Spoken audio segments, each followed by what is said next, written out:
Hi Virgo, welcome to your May 2020 Astrology 33 bonus love reading. Thank you to those of you who've liked, viewed, shared, subscribed, and donated to the channel. I appreciate all of that.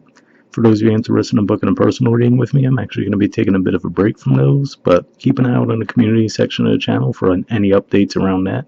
Or worst case, by the time I post the June videos, I'll have an update there. As far as what we have in front of us, this is why I call it a bridging the gap spread, and the way it works is the cards on the left side represent your energy toward the connection with your main love interest. Cards on the right side represent their energy toward the connection. These are the past energies, present energies, future energies. Once we get through all those, we'll actually pull some oracle cards for some additional insight. That's where the bridging the gap dynamic comes into play. And as for the decks being used, on the left side we have the Lover's Path Tarot. On the right side we have the Tarot of Sexual Magic. And also keep in mind it's just a general spread, so if you feel more like the energies are flip-flop, then definitely ride with that. But I will be referring to the cards here as your energy, the cards on this side as their energy. Alright? So I'll fall that out of the way. Past energy on your side, we have love. So this is actually the equivalent of the Lover's card in traditional tarot, and that's Gemini energy there. So this could definitely say that this was, in the past, someone you viewed as a potential long-term partner. You definitely saw this as a type of connection that could go to distance. And I do have to say, for some of you though, because some other cards I'm seeing a little bit later in the spread could lead to a second scenario. So for others of you, this could be saying that you might have already been in another connection in the past, and this person might have come on the scene. But yeah, for the majority of you, I feel like this is just saying that with this connection, you saw it as a long-term potential type of connection. In the past energy on their side, we have the Four of Wands and the Two of Chalices. So this is actually Aries energy here, which represents your 8th house, and then this is Cancer energy, which represents your 11th house. So the first thing that comes to mind seeing these two cards come up together is friends with benefits. And at the very least, I would say that, given that we have that major arcana card on this side, and then on their side we see these two minor arcana cards, could just be saying at the very least you might have saw a lot more of a long distance potential in this connection, whereas they might have just saw it as something that was definitely a fun and passionate connection, but maybe not necessarily something that they thought of in a long term type of perspective. So that could be what's at play there. In the present position on your side, we have the Nine of Staves in reverse. So this is where it's a little bit interesting as far as where I could see two scenarios popping up, because with this in a reverse position, this usually means letting your guard down when it's in reverse. So I would say that, again, for those of you who you just saw a lot more potential in the connection than they did, this could just be saying that, maybe you guys had a separation for a while because of that. And maybe now in the present, you might be getting over that situation. So that's one way it could be playing out. And then again, for others of you where, you might have already been in another connection in the past, and maybe that's why you couldn't get things off the ground with this person. This could just be saying in the present, you could be a little bit more open to their advances if they were actually the ones making moves towards you. The present energy on their side is the Wheel. So this is the equivalent of the Wheel of Fortune. So interestingly enough, this is actually a card that represents Jupiter, and Jupiter is the ruler of Sagittarius, and then this energy here is also Sagittarius energy. So both 4th house types energies there. So this could be saying that for some of you, what could be happening is maybe they're warming up to the idea of actually pursuing the connection long term as well, because when I do think 4th house, right, that's usually home and family. So again, this could be where in the past they might have viewed it as more of like just primarily a sexual connection, right? But now they could be viewing it a little bit differently and like saying, okay, maybe I could see the potential in it now as well, right? And for some of you, it might have even been because you did put your guard up for a while, because of the fact that, you're like, okay, well, I see something more long term than this person, and maybe you might have put your guard up because of that, and maybe because of that, you might have cut them off for a bit. And that actually made them realize, oh, you know what, maybe I underestimated this connection. I'm actually missing Virgo, right? I want to come back around. And maybe as a result of them coming back around, that could be what's actually letting your guard down. All right, in the future position on your side, we have Sacrifice. and Ace of Cups. So sacrifice is actually, usually I see it as Pisces energy. That's the equivalent of the Hanged Man. So, of course, for you guys, given that Pisces is your opposite house of relationships, and we see the Ace of Cups here, for the scenario, for those of you where, like I said, maybe this was you guys in the past were in another connection, and that was why you didn't get things off the ground with this person. This could be saying that you're actually going to leave the other connection behind for this person, because we see the Ace of Cups there. That's one way it could be playing out. But for others, you just could be pointing out to that same thing that I was saying, where you could sacrifice the connection. As far as, if you feel like you guys just aren't on the same page, where you view it as something that's more long term and they're just viewing it as more of a friends with benefits thing, this could just be saying that you could be walking away for that reason, because you're like, well, I want a serious connection, and then if you're not going to provide that for me, then I'm just going to walk away from it, right? And I do have to say, lastly, it could be because maybe they're actually making an offer to you now with that Ace of Cups energy, and now you're trying to think it over. Because again, maybe you're like, okay, well, now, in the past it might have been them who were a little bit reluctant to have something long term with you, and now you might be the one who's second guessing whether or not you could actually see something long term with this person, right? So that's what I see there. And future energy on their side is the Ace of Swords.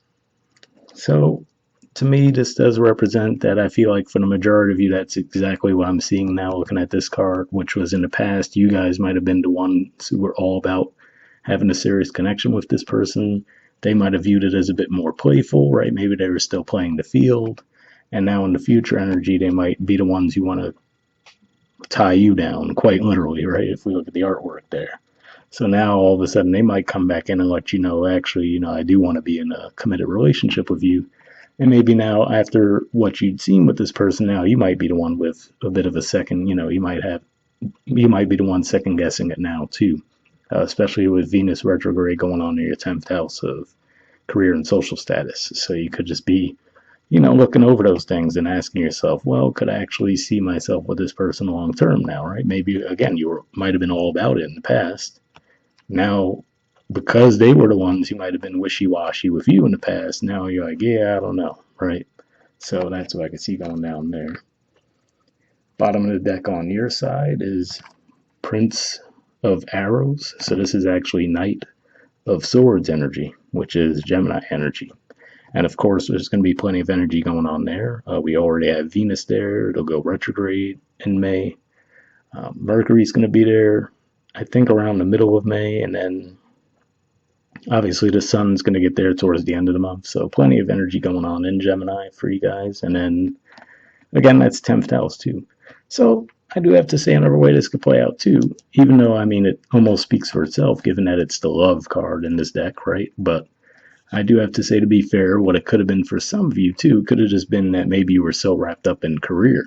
So maybe they were the ones who actually were the ones who wanted to pursue something with you, and maybe you were just so wrapped up in career matters that maybe you weren't even thinking about a relationship, because this is 10th house energy and so is this for you guys. So that is another possible angle that I could see there. But at the very least, this does represent some communication. We see the name Cupid on this card as well. So looks like you guys might actually get together with this person, even though it looks like you might have had, you flip-flopped energies now, but looks like it might work itself out. And bottom of the deck on their side, we have the Three of Wands. So this is actually more Aries energy here, which is, again, for you guys, is your 8th house. So could be dealing with an Aries for some of you, or at the very least, this could just say that they have a very heavy sexual attraction towards you. All right, and moving on to the Oracle cards. First, we'll see if we get anything from the Mystic Moon Oracle deck here. And for those of you who haven't seen this type of reading from me before, I do pre-shuffle the deck before I start recording. And then I'm just looking for some jumpers here. So first, I'll be looking for any unspoken messages from you to them, and then from them to you. And then if we shuffle for a while and nothing comes up, I just take that as a sign to keep moving. All right. So let's see if we get anything. Like I said, first we're looking for any unspoken messages from you to them.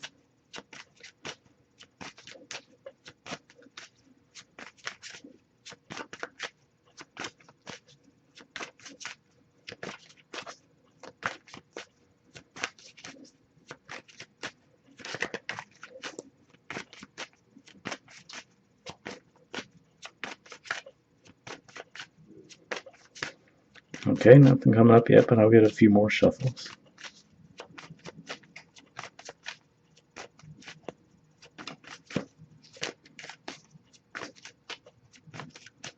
All right, nothing there, but now we'll see if we get any unspoken messages from them to you.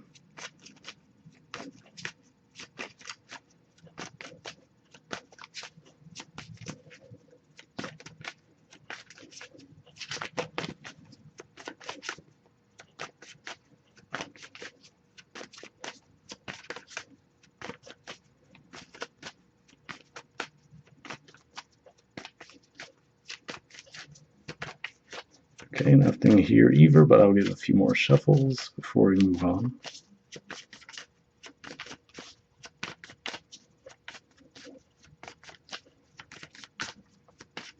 Yeah, nothing there. Okay, so next we'll move on to the Wisdom of the Oracle deck, and same situation here. I did pre-shuffle this deck, and we're just looking for one card with this deck, so we'll see if we get anything.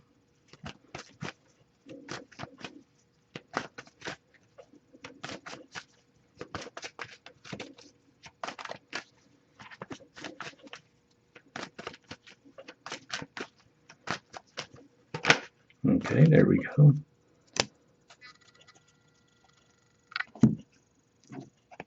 All right, you guys got Breathed. There's the artwork, and the number is 29.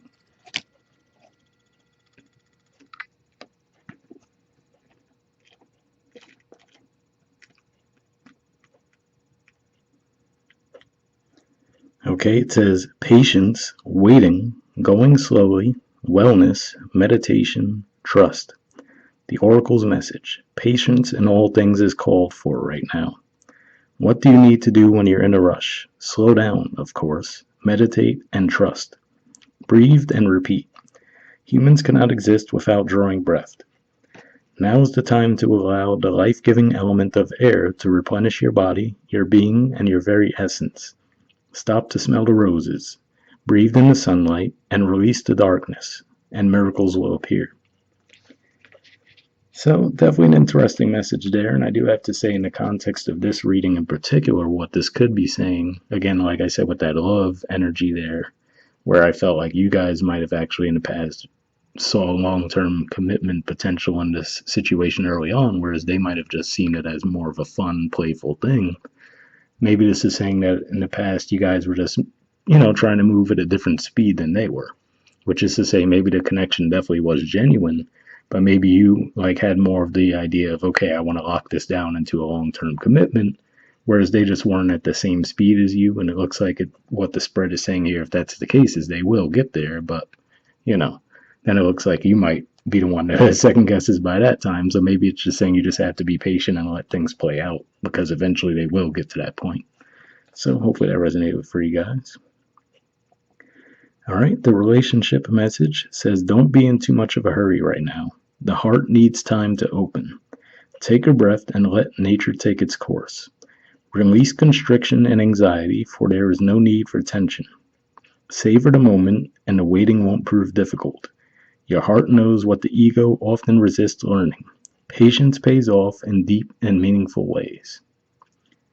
So yeah, definitely another message there. And again, I can see exactly where that fits into this message. And maybe that's even what the Nine of Staves is saying, which is to say maybe you guys, if you think about it, 10th house energy can be a bit heavy, right? So maybe this is saying that you guys were so locked in on that energy, whereas this person had a much more light and playful energy. And I see that still being the case there with the wheel for them in the present too. But maybe with the Nine of Staves showing up in reverse here, this is saying that you too, you guys are actually going to be letting your guards down, and then that might actually be what does help things flow in the long run. So hopefully that resonated for you guys. We'll wrap up there, and I'll see you all next month. All right, bye.